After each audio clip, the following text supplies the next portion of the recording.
Protect your DNA. BioPQQ can promote formation of new mitochondria. Infowarsstore.com.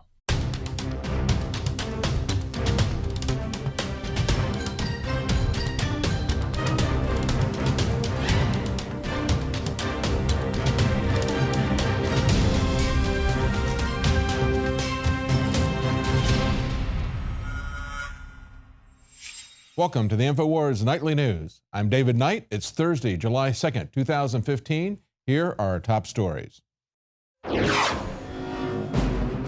Tonight, Terror Panic USA. The mainstream media, the Pentagon, the DHS, and the FBI are all on high alert as they warn the nation of possible terror attacks this 4th of July. Then, Dianne Feinstein demands internet censorship after the FBI uncovers their own bomb plot. And the Obama administration moves forward on unconstitutional measures to nationalize the police. All that plus much more up next on the Infowars Nightly News.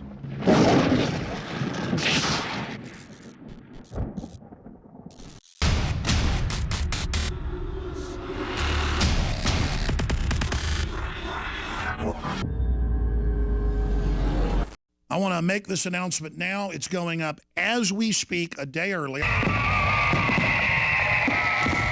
To celebrate the birth of our country and give a big thanks to all the info warriors out there, we are now offering free shipping on every item shipped out of the InfowarsStore.com warehouse. That's free shipping on all t-shirts, books, and DVDs. Free shipping on Molon Labe and 1776 belt buckles, which are also 25% off while supplies last. Free shipping on all of our InfowarsLife.com nutraceuticals. If it's in the InfowarsStore.com warehouse, it's shipping for free, all during the month of July. It's our way of saying thanks to the true heart and soul of this operation, who stand beside us and support us as we wage an info war for liberty and freedom for all. InfowarsStore.com. Free shipping for the month of July.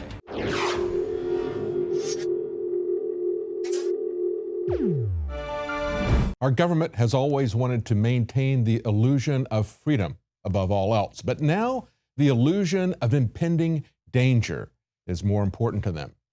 Can they make you hold these cognitively dissonant concepts in your mind at the same time, a kind of Orwellian doublethink, to think that you are free and enjoying your life here in the United States, and yet at the same time run to them cowering in fear for the latest protection with the police state, with the military on the streets of our cities. That's what we're going to see this July 4th.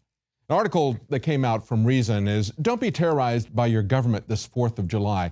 The run-up to this weekend has been filled with one fear story after the other from both the government and the media cooperating with it at the same time. They point out that the FBI and the Department of Homeland Security are warning us that there's going to be a heightened threat of Islamist terrorist attacks. Now, this week, of course, it's the terrorists that are going to be attacking us. The rest of the time, we have to be concerned about those people who want limited government, the Tea Party, those patriots out there. They say CNN is reporting law enforcement officials believe that the Islamist threat is the, quote, highest in year. And of course, CIA Deputy Director turned CBS security analyst Michael Morrell declared, "I wouldn't be surprised if we were sitting here a week from today talking about an attack over the weekend in the United States." That's just how serious this is. Is it really that serious?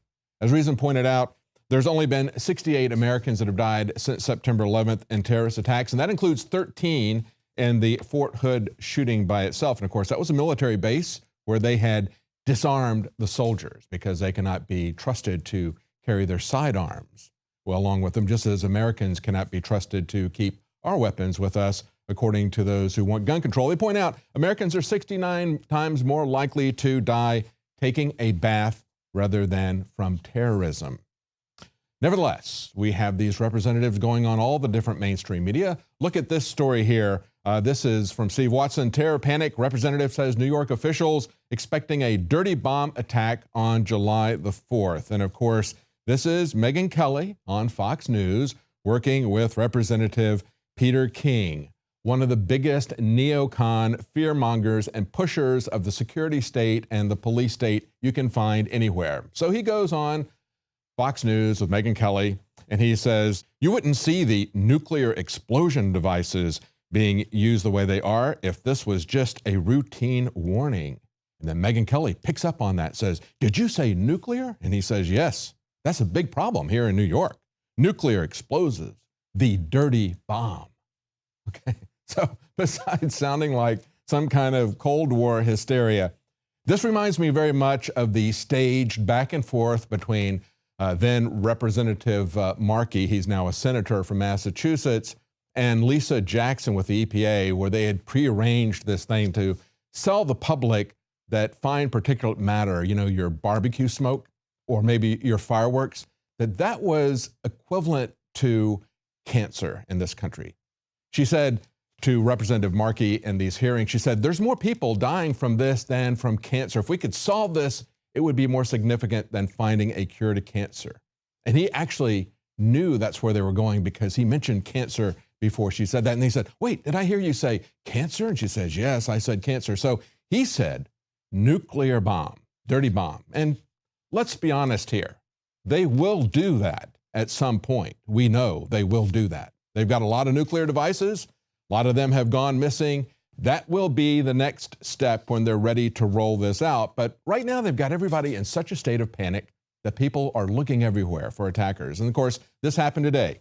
An active shooter was reported at the Washington Navy Yard yet again. Remember, that was where the shooter went in. He said that he had heard voices. He had carved on the stock of his gun, this is my ELF device, or something to that effect. In other words, he believed that he was being mind controlled. And of course, the CIA has talked about using extremely low frequencies to do just that. But never mind, that was just a terrorist attack. But this was not. This was not a terrorist attack. They say there was no chase, no report of injuries, no sightings of anyone with a gun at the Navy Yard. That was, of course, local news after national news hyped it up. And of course, we see, as we look at these pictures that are coming from CNN, it is a lockdown, a full militarized lockdown. When anything like this happens, they go totally over the top. And as CNN points out, as a preventive measure, officials closed Pennsylvania Avenue in front of the White House because we have to protect the president. And the paranoid government is not only selling you fear, they are genuinely paranoid. Look at what they have done here. This is RT showing the new spikes going around the White House. As some people have said, pointed out, the White House and Obama actually can build a fence when they want to. And so they're making this one pretty fortified. They said the White House is relying on a medieval solution. Yeah, they want to keep the peasants out with the pitchforks, you know, the peasants and the serfs, those who are taxed at a rate that is about 5 to 6 times what the peasants and serfs of medieval times were taxed. They say they describe this as rows of pencil-tip pieces of metal facing outward at a 5-degree angle. The spikes are placed over the existing fence beginning yesterday, with contractors finishing the job today, this morning. The Secret Service and the National Park Service agreed on the temporary security enhancements back in April. A proposal for a permanent new fence is under review, and construction may begin as early as next year. Now, when we go back and look at what they were talking about back in April, the Washington Post had this headline. They say, agency votes for spikes on the White House fence, but a moat has been ruled out because that was seriously suggested by Representative Steve Cohen, Democrat of Tennessee. That was back in November. When they got to April, just 3 months ago, they ruled that out. They said, perhaps, he said at the time, we ought to look at a barricade of water because, you know, people were jumping over the fence a couple of times. Before we had an empire, it was common when America was a republic for people to just walk up to our presidents, to our leaders. It was possible even up until the Civil War. We had a fellow who came over from England, and he walked all the way through the South, all the way up to Washington, meeting all the different political leaders, meeting Sam Houston in Texas, meeting the leaders of the different sides personally. And this was in the middle of a civil war. People were not that obsessed with security. But now that we have an empire, that is the way they act. We have to have a Praetorian Guard. Now, there's no threats, as antiwar.com has pointed out. There's no actual threat. Nevertheless, we see security ratcheting up, and they point out that it's not only the Department of Homeland Security, it's not only Peter King and Megyn Kelly with Fox News, but we've got the FBI, Homeland Security. Representative Mike McCall predicted several, quote, small scare ISIS attacks. I don't know if that's a typo from antiwar.com or if that was a Freudian slip from Mike McCall. I think that's supposed to be small scale ISIS attacks, but I think it really fits better with small scare ISIS attacks. They say terrorists have not used July 4th as a particular date to carry out in past years over the decade-long war of terror. So why would they look for it now? But they are looking for it. Look at the way Daily Mail hyped this, the loyal Mockingbird press.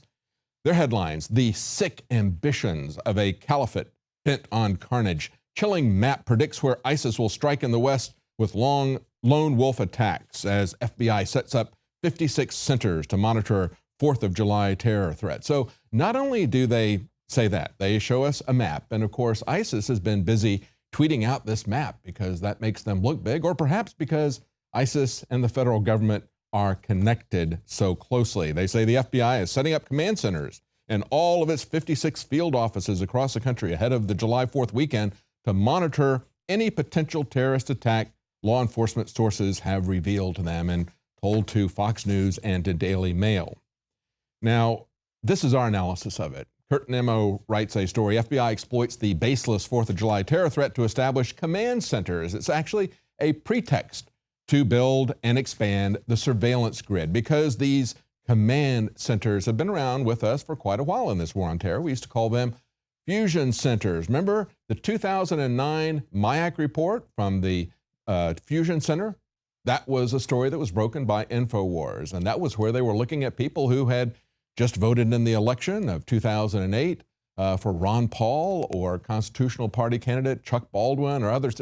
They were looking for people who were patriots. Those were the people they were looking for at the time, not Islamic terrorists, and they have continued to say that that is not their main focus, Islamic terrorists. Their main focus are people who would be opposed to this government politically. Kurt Nemo points out that although the government admits it has absolutely no credible evidence that ISIS or anyone is planning to attack the United States over the 4th of July, the FBI has nevertheless moved to establish command centers around the United States. The command centers, he says, will integrate local, state, and federal law enforcement agencies so that officials can gauge the threat level and respond quickly. And he points out these command centers really are fusion centers around the country. They have been routinely used to monitor political activists, not supposed terrorists. The centers often work hand in hand with the private sector to undermine First Amendment rights of American citizens. Let's remember, going back 2 years ago, back in 2013, this article that we ran talking about the New York Times' article. See, everybody knows that the FBI is hatching most of these terrorist plots, and that even the New York Times admits that. We've had Judge Napolitano point that out. We've had Mother Jones point it out. We've had the New York Times pointing it out. And so we covered that article when they came around to mentioning it.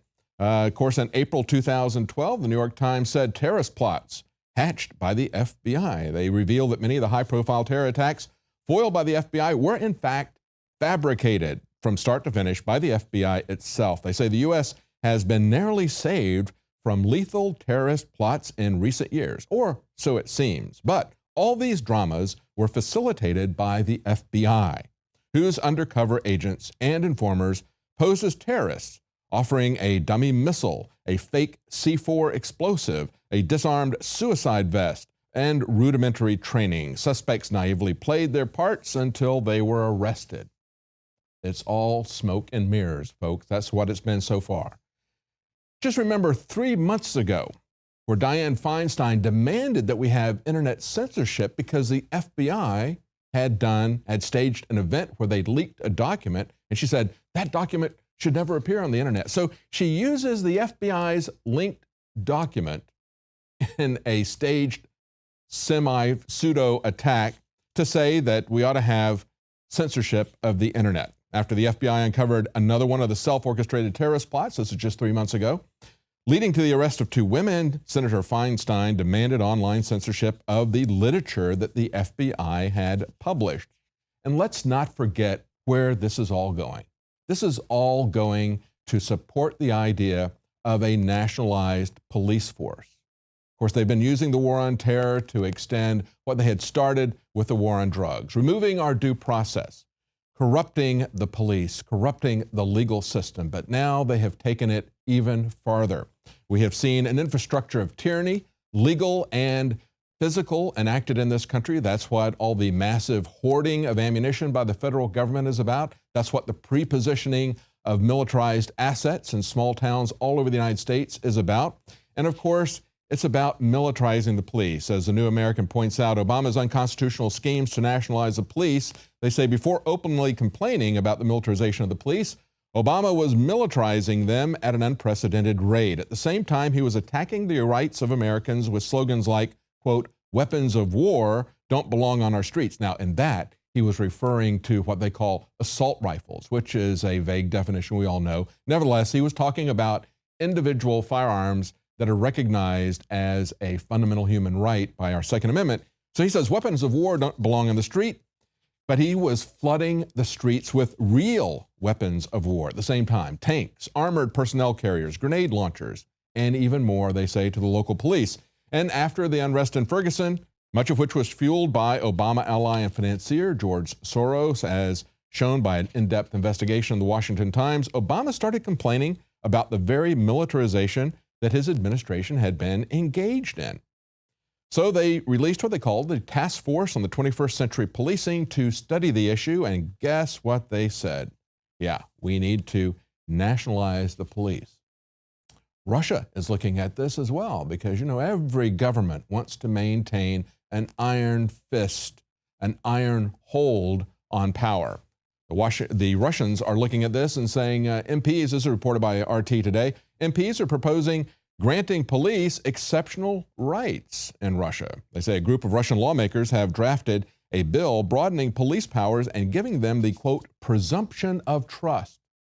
Wow, that sounds familiar. We don't actually use those terms, but that's essentially what we have here. The police can be trusted. You, however, are a terrorist until you prove otherwise. Of course, you don't need any ID if you're going to vote, but for everything else, you must show your identity papers and prove your innocence here in the United States. Of course, Russia wants to do the same thing. They're just, you know, the Russians are just a little bit behind us in tyranny right now. They say, among other things, this would allow them to break into cars and homes without warrants and open gunfire at mass gatherings of people. Well, what's the problem? The Russians don't have a Supreme Court. They've got to make a law. You don't need no stinking law to do that. Just look at the way we did it in the United States. We got the Supreme Court that makes pronouncements. We create a war on drugs. You don't need to actually bother the MPs with any of that. They need to get with a program. They need to follow our example. Well, so much for our independence. Of course, this next week, right after the weekend, we're going to see if the Greeks will vote for their independence. We're going to see what the information war and how that is shaping up in Greece right after we come back. Stay with us.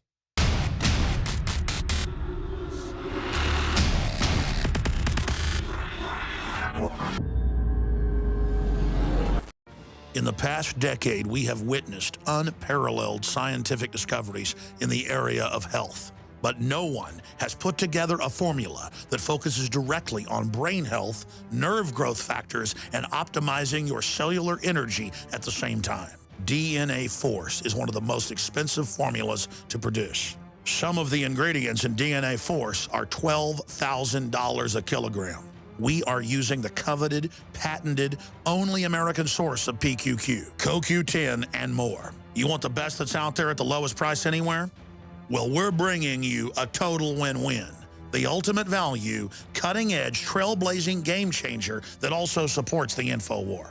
We have produced a limited run of DNA Force, and it will take up to 12 weeks to produce more once we sell out. Secure your DNA Force today at InfoWarsLife.com or call toll-free 888-253-3139. DNA Force from InfoWars Life. Your liver can be full of fatty deposits, built-up toxins, and even dangerous objects known as liver stones. We worked with the top developers in the field of detox to take tried and true herbs and other compounds known to safely cleanse the liver and fused it with the latest research and technological development on concentrating these ingredients to give you the maximum effect. Liver Shield is the only liver support product on the market that uses a patented Spygirex blend of powerful organic herbs that support detoxification. And when you visit InfoWarsLife.com, see the instructional video on how to do a 6-day liver detox. This isn't a game, and let me tell you, the results are dramatic. Liver Shield is totally organic and made of the safest high-quality herbs. But that said, you need to consult your physician before you do the full detox. Liver Shield can also be used daily by itself for overall upkeep of the liver. Secure your Liver Shield today exclusively at InfoWarsLife.com for the lowest price available. That's InfoWarsLife.com or call 888-253-3139. I want to make this announcement now. It's going up as we speak, a day early.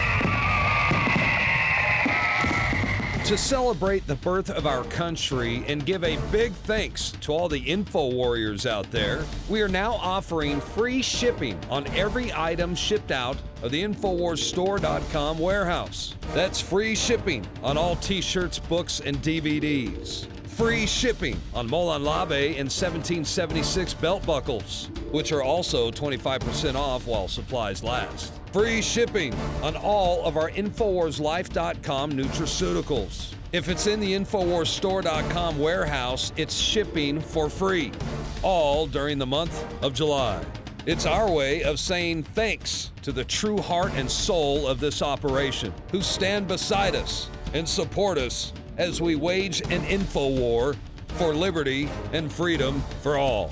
InfoWarsStore.com, free shipping for the month of July. We celebrate the 4th of July as a reminder of earning our independence from a tyrannical and oppressive government. Just a reminder to the Obama administration, there's plenty of room on the calendar for another holiday.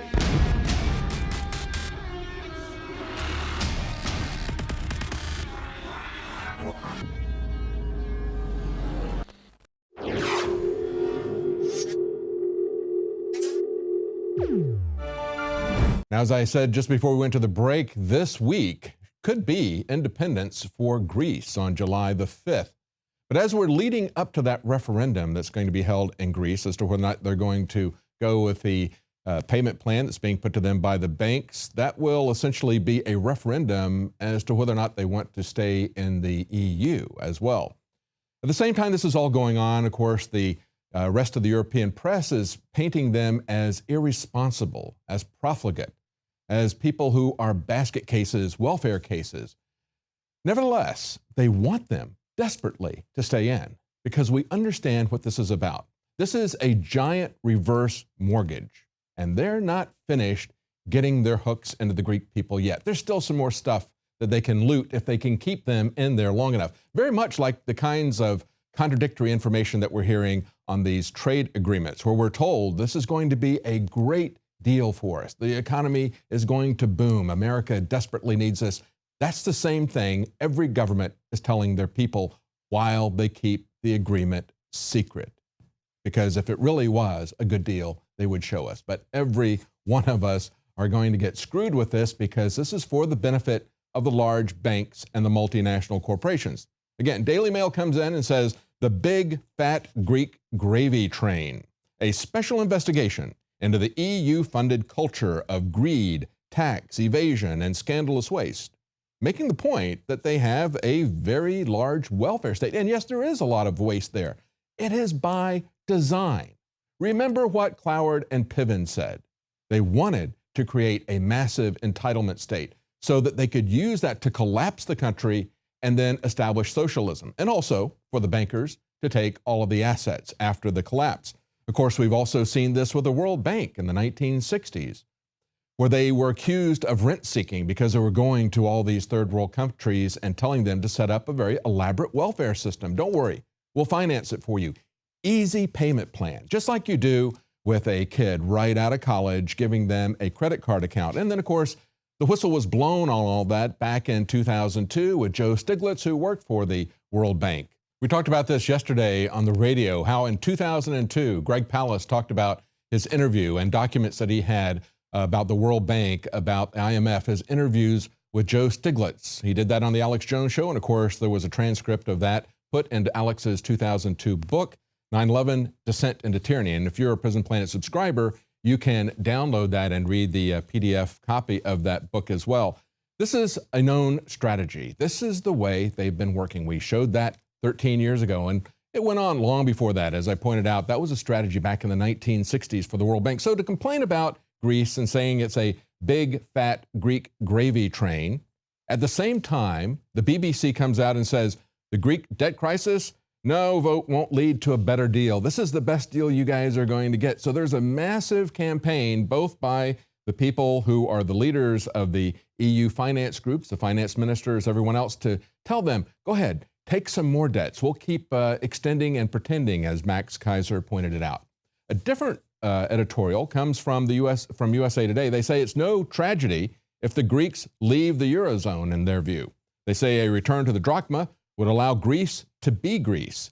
They say the answer lies in the peculiar collection of nations known as the Eurozone. These countries share a monetary system, but not a political one, which is a recipe for trouble. Do you see that? That's the fundamental issue right there. And that's why these crises are happening right now in the Eurozone. We've already had Alan Greenspan, former head of the Fed here in the United States, as well as the head of PIMCO, the largest bondholder in the world, saying that the only way this is fundamentally going to be solved is if the European nations surrender their sovereignty to the center. Crisis, solution. That's what they had planned all along. And of course, USA Today sees that as well. They understand that you can't have a non-political, non-sovereign union and yet have a monetary one at the same time. That creates a problem. Their answer is for Greece to leave. That would be my answer as well. That's the answer that many people have said. Of course, Joe Stiglitz as well, who was the whistleblower as to what these international finance organizations were up to. They say the answer is yes. Greece would have more control over its money. They should leave. They should just be Greece. And of course, in Greece, we see the Greek government who wants the people to make this decision. Of course, they put it up as a referendum. The Greek finance minister says that if they vote yes to accept the deal that is being offered by the Euro bankers. In a trio of articles from RT, they look at how politicians are reacting to this. And of course, the Greek finance minister says, I would rather cut off my arm than agree to the current deal. He says if they vote yes in this referendum coming up on July 5th, he will resign. And the Green Party MP says that it is economically deluded, that the Troika wants to punish the party that's in power in Greece, the Syriza party. She says Greece's government debt to GDP ratio has not gone down as austerity was imposed. It actually went up. In other words, the austerity that they have tried has actually made this worse. It's not going to help for them to do more of the same thing. It's just going to get them further and further in debt to the bankers who will use that to take all of their assets. She says they seek to humiliate and to defeat a government which has dared to stand up to the ideology of austerity. And another quote from her, she said, they want to entirely strip down the Greek state and refashion it as a servant of capital rather than of people. No, it's not, and of course, they're coming at it from kind of a leftist standpoint. It's not making it a servant of capital. It's not even a problem of capitalism. It is crony capitalism. Crony capitalism is not a free market situation. It is actually a plan for global governance by these multinational corporations and the banks, the same ones that are pushing these trade partnerships. Finally, RT says it looks like Greeks will vote yes over bailout terms. These are polls, and this is the same sort of thing, however, we saw before the referendum in Scotland on independence. They create these polls. These are essentially can be used as push polls to try to move people in that direction or to create an anticipation for the result that they have already decided and will make happen. Now, they point out this poll was conducted by BNP Paribas. They say that is France's largest bank. Oh, no conflict of interest in that poll at all, right? The arguments in favor of a yes vote grow every minute the ATM machines don't dispense money. Funny how that works out. Of course, you create a liquidity process problem, and then they have to shut down the ATMs and wait a few days, so that effect sinks in on the people, essentially holding a gun to their head.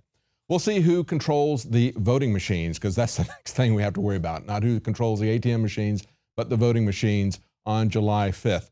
Stay with us after the break. We're going to take a look at the new Mockingbird social media. The mainstream press is failing, so they're turning to social media to shape public opinion. Stay with us. We'll be right back.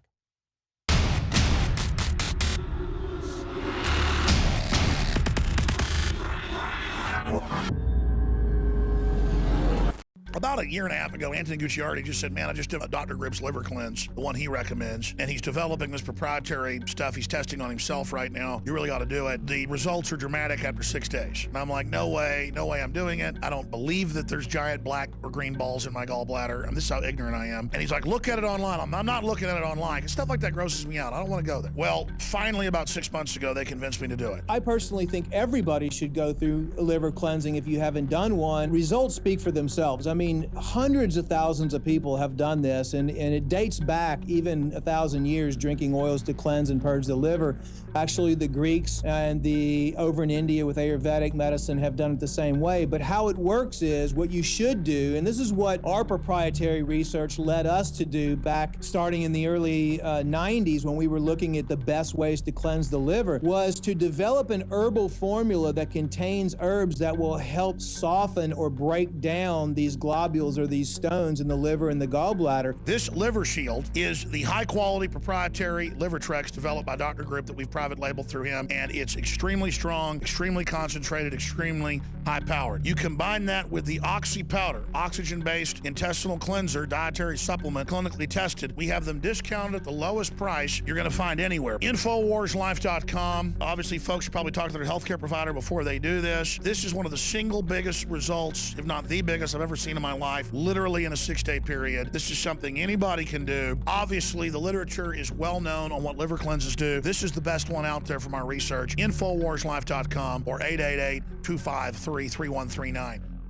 Another major health threat, this one in Toledo, Ohio, where everybody in the entire city has been told not to drink the water. Ohio's governor declaring a state of emergency. Did you know that the average person uses about 80 to 100 gallons of water at home every single day? If there's a water emergency, will you be prepared? Panicked residents forming long lines throughout the day. We're here at a supermarket in Toledo. You can see the shelves empty where water once was. To stay safe and healthy during a crisis, you must have access to safe, clean water. Water which will not be available at your local grocery store. There's a mad dash on right now to stock up on supplies. The ProPure Pro 1 G2.0 water filtration system is a must-have for every modern, independently minded household. Protect your family's safety during an emergency. Go to InfoWarsStore.com today to purchase your ProPure Pro 1 G2.0 water filtration system, or call 1-888-253-3139. I want to make this announcement now. It's going up as we speak, a day early.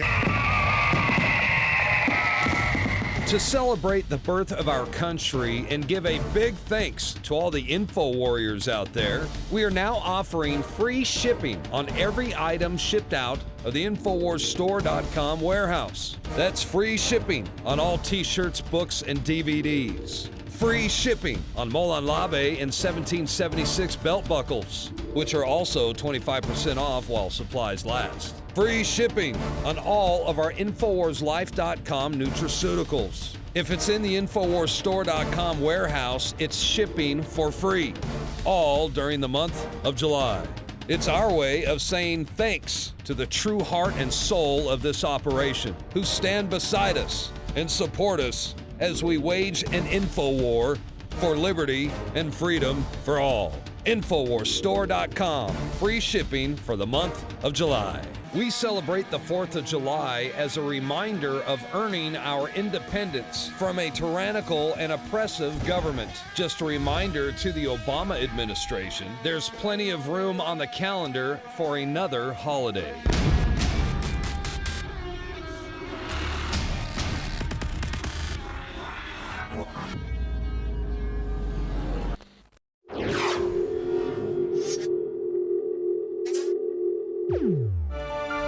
Now, how is the First Amendment doing this 4th of July, or the Fourth Amendment for that matter? The NSA is now going to be resuming its dragnet surveillance. You thought that was over? Of course, it's not over. They're coming back, and of course, they're coming back with a secret court authorization. The story that's up on Infowars.com from New American: Secret Court revives NSA bulk surveillance. Mass surveillance can carry on as before, at least for now. There'll be some minor adjustments later on, but right now they're going to go back to exactly what they were doing. On June 29th, a secret court ruled that a federal court and Congress were wrong to end the NSA's bulk collection of phone metadata. Therefore, the mass surveillance can carry on as before for now. And of course, who is that secret court? Well, that's the Foreign Intelligence Surveillance Court, created as part of the Foreign Intelligence Surveillance Act. Where did we get that? The irony is that the FISA Act, the Foreign Intelligence Surveillance Act, was created in response to the Church Committee hearings back in 1975. In those hearings, we saw what the CIA was doing. In the Pike Committee hearings in the House, we saw what the NSA was doing. As a matter of fact, we got a glimpse of the fact that the NSA existed for the first time. And of course, they premiered with the understanding that they and the CIA were eavesdropping on Americans. So what they did was they created the Foreign Intelligence Surveillance Act, said, we're going to keep intelligence, we've got to have these intelligence agencies, but they're going to be limited to foreign actions. You're not going to let you spy on Americans. How's that working out for us? It didn't work out too well, did it? As a matter of fact, William Colby, who was director of the CIA then, probably one of the most transparent directors we've had of the CIA, he showed the family jewels, and for that he got fired and replaced by George H.W. Bush. George Bush's son, W., in 2008, amended the FISA Act and created the monster that we see today. Of course, it wasn't just that stroke of legislation. It had been going on for quite some time. He just legitimized the criminal actions that they had been engaged in for decades. Now, as I point out in the article, the so-called FISA court, and it's not a court, it is a single individual. There is no antagonist there arguing for the other side. It's simply a single judge, and the government goes to that single judge. But they nevertheless maintain the fiction that it is a court. It is a court in the same sense that the Star Chamber was a court. They say the so-called FISA court is now used as a tool for rubber stamping unwarranted surveillance from the Bush administration on. Of course, we give the credit to Obama, but it's something that Bush really amended the law. And again, that was to give them cover for something they had been doing for decades. And this is what the FISC judge said. He said, the Second Circuit rulings are not binding on the FISC, and this court respectfully disagrees with that court's analysis, especially in the view of the intervening enactment of the USA Freedom Act. So I guess there's kind of a silver lining in that. You know, there is a division of power again in Washington. But instead of it being the executive, judicial, and legislative branches, the division of power is the CIA, the NSA, and everybody else. And guess what? Everybody else doesn't matter. And he points out, he finishes up with this summary. He says, the court that was established specifically to judge the merits of applications by the government to spy on citizens gave a green light to the NSA to keep spying on Americans, ignoring completely the will of the people, of their representatives in Congress, and the plain language of the Fourth Amendment of the Constitution. Welcome to America on this 4th of July, 2015 weekend, where we now have a completely secret government. And of course, that USA Freedom Act is going to reform the abuses we've seen from the FISA court, because now when they make their secret decisions, they're going to tell us what they've decided. The trial will still be secret. It won't be an adversarial relationship. They'll still say that they have the power to amend the Constitution, to shut down the courts, to shut down the Congress, to ignore the Constitution. But they'll tell us, they say, when they're going to do that from now on, unlike the president's secret executive orders, his PPDs that we talked about yesterday on the radio. Now, how are they selling all of this? Because the mainstream media is losing not only credibility, but audience. John Rappaport points out on his blog that they're going to use it with social media. They're turning social media into the Mockingbird press in some very unique ways. It's Facebook and Apple. We're going to take a look at both of these. He points out in one of these blogs that he's got, Facebook becomes Godzilla news outlet for disinformation. And this is what he has to say about the mainstream media, and which is very good the way he put this. He says, every large mainstream news source is in the business of disinformation. You know, the Mockingbird program from the CIA. He says stories with no context, outright lies, omission of vital data, claims of overwhelming consensus on issues where no such consensus exists, internal censorship of their own budding investigations into high-level crimes, disguised partisan opinions. They manufacture the reality for the government, for corporations, for others who control society. Now, when they're using social media, people are getting their information now more from social media than they are from the mainstream press. 64% of it coming from Facebook, he points out. Over 1.25 billion people use Facebook's platform. So now they're coming up with a program called Instant Articles. He says this is the basic setup. They're going to have mainstream media outlets put their news stories on Facebook's platform. By that simple transfer, more than 1 billion Facebook users will see these stories, will absorb them, believe them, accept them. It's a lifeline for traditional media companies that are hemorrhaging viewers and readers. So basically what they do is they put a new trendy face on the same old tired propaganda. But he points out that Apple actually has another approach on it. This is the new operating system coming out, iOS 9, and they're talking about a new news service that they're going to embed in the next iOS for iPhones, iPads, etc. They say Apple News, part of the upcoming operating system from Apple, aims to be the primary news source for users of iPhone and iPad. Apple says its new news app follows over 1 million topics and will pull relevant stories based on your specific interests. Through the awesome power of default, says one analyst of the Journalism Lab, he says Apple's distribution puts it in an entirely different league. This news app will be on hundreds of millions of devices within 24 hours of its debut. Now, John Rappaport breaks it down. He says, listen, this is what they're really doing. They're profiling us down to our toenails. He said, Apple will present the public with a virtual bubble of what they want to see and read.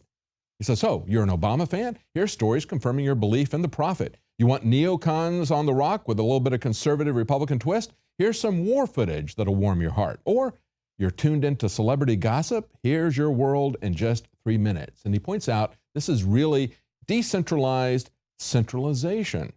Because what happens if you're one of those fringe users? Let's say that you're doubtful about GMOs. Well, don't worry. They'll give you a story that tells you how Whole Foods is planning a healthier produce section. So cheer up, nothing to worry about. And you won't see any news about how Maui shut down GMO growing on the island because they didn't want to have contamination of the non-GMO crops from Monsanto. If you're anti-vaccine, forget about it. They're not going to give you any information. They might give you, as he puts it, a piece about a little unvaccinated boy who was involved in a car crash on I-95. That's the way they're going to control the news. It'll still be the same old recycled mainstream media stuff, but they will confine what you see by doing it through your phone and by doing it through Facebook, making it easy, making it free for you so they can push their agenda on you. Now, when it comes to trying to get information from the government, when we actually have somebody who's trying to do journalism, we know that we get hit all the time with a stone wall. You can't get anything out of the government. Columbia Journalism Review points out what happened to a citizen, not even a journalist, a citizen who asked his own government for some information that he was entitled to. The title of the article is When Governments Sue Public Records Requesters. They not only did they not give him the information, they turned around and tried to get punitive with him, tried to sue him over this. They say, when you send a public records request to a government agency, you might expect a delayed response. You might expect high cost to fulfill it, even a denial, but you probably don't expect to be sued by the agency. Yet that very thing happened recently in New Jersey, prompting a judge last week to dismiss the suit and conclude that a public policy that enables the authorities to sue a requester would be the antithesis of open government. But you know, what we have is the antithesis of an open government, absolutely. In this case, a private citizen sent a request to the Hamilton Township in New Jersey. Now, he was entitled to that information under the Open Public Records Act and the state common law right of access to public records. But a few weeks later, instead of responding to him, they sued him and they asked a local court for relief from any obligation to respond. So it wasn't just a legal tactic, however. They also came after him for attorney's fees. That's what they did. They sued him for attorney's fees and said, we're going to establish this in court that we don't have to respond to you. He narrowed his request. Well, maybe it's too broad. He narrowed his request, but they refused to drop the lawsuit. So there you go. On this 2015, we've got a government that's not only created swarms of officers and sent them among the people to harass us and to eat out our substance, but they now have that kind of arrogant attitude. If we even ask what they're doing, they're not about to show us. And if we ask, they just may sue us and try to recover financial payment from us for having the audacity to ask the emperor about what he is doing. Well, that's it for our news tonight. If you're watching this on YouTube, please consider subscribing to our channel. Even better, if you will support the operation, you can get the news every night as a subscriber to Prison Planet TV. You can get the news as it's happening. You can share it with up to 20 other users, as well as all of Alex Jones's documentaries. And as I mentioned earlier in the program, even books that Alex has up there you can get in PDF format. Join us again tomorrow at 7 Central, 8 p.m. Eastern.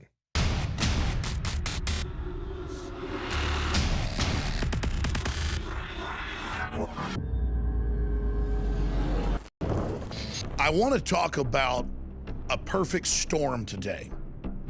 And the perfect storm I'm going to discuss is a really good perfect storm.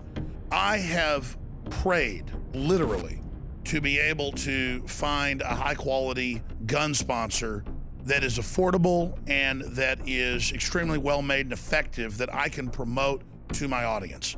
About 6 months ago, we get contacted by Head Down Firearms, hdfirearms.com. Low cost compared to competitors, super high quality, super lightweight, super accurate, and the experts salivate over it and love it. Their entire line of 5.56, 308, and their accessories are simply amazing, and it's designed by battle-hardened vets that know what they wish they would have had. You need to go to hdfirearms.com today, or you can visit headdownproducts.com. That's headdownproducts.com.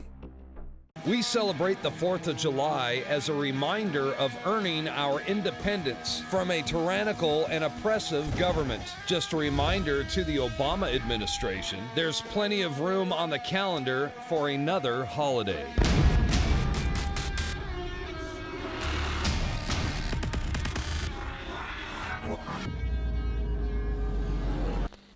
You are watching the Infowars Nightly News, which airs 7 p.m. Central at InfoWarsNews.com. And your support is helping us defend liberty worldwide.